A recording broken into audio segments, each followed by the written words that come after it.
Good evening, mga idol. Good evening, sabi ni idol.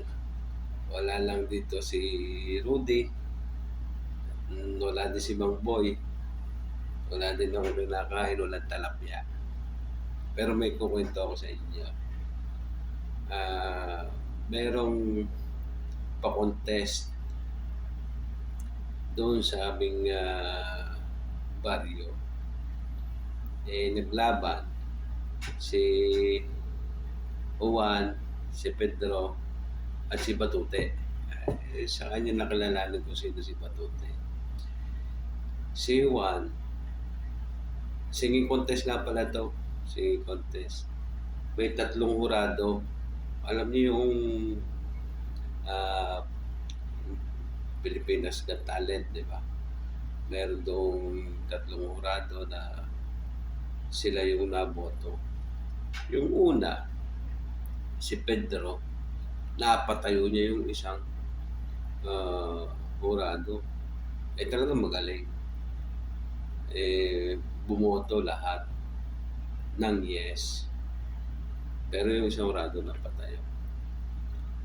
Sino yung una? Si Pedro.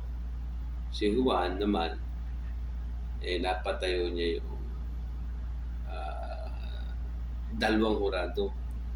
Yung isa mo po, medyo nahinaan pa, mas magaling. Magaling talaga kumanta. Nung si Batuti na ang kumanta, 2 word pa lang. Actually, hindi pa nga 2 word, tumutugtog pa lang yung pasimula. Yung intro ng kakantahin niya, nagsitayuan na yung 3 hurado.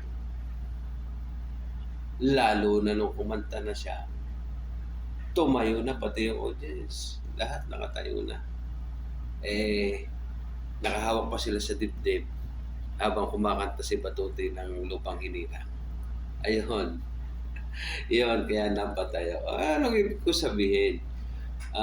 Alam ni Batute, hindi naman talaga siya magaling kumanta, pero malakas ang kanyang loob. Ang problema lang niya nung panahon na yun is napatayo ni Pedro ang isa, napatayo ni Juan ang 2. Iniisip niya, mapatayo lang yung 3. So nakapag-isip siya ng isang bagay, do hindi naman yung pagkanta ang inisip niya yung pagtayo. So, depende kasi ang solusyon sa kung paano natin isipin. Kung ang problema na iniisip mo yung pagtayo, may solusyon na paraan doon. Madalian. Pero kung ang problema na iniisip mo ay yung manalo, talagang dapat meron kang series of practice, may mentor ka dyan, may nagtuturo talaga sa iyo.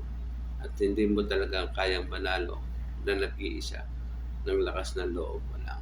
Sa buhay, ganun din. So, kung set tayo ng goal, kaya lang natin ngayon siyempre yung solusyonan, yung madali ang solusyon. Yung pang-araw, pang isang araw, pang 2 araw, pang isang linggo. Pero paano yung solusyon na pangmatagalan?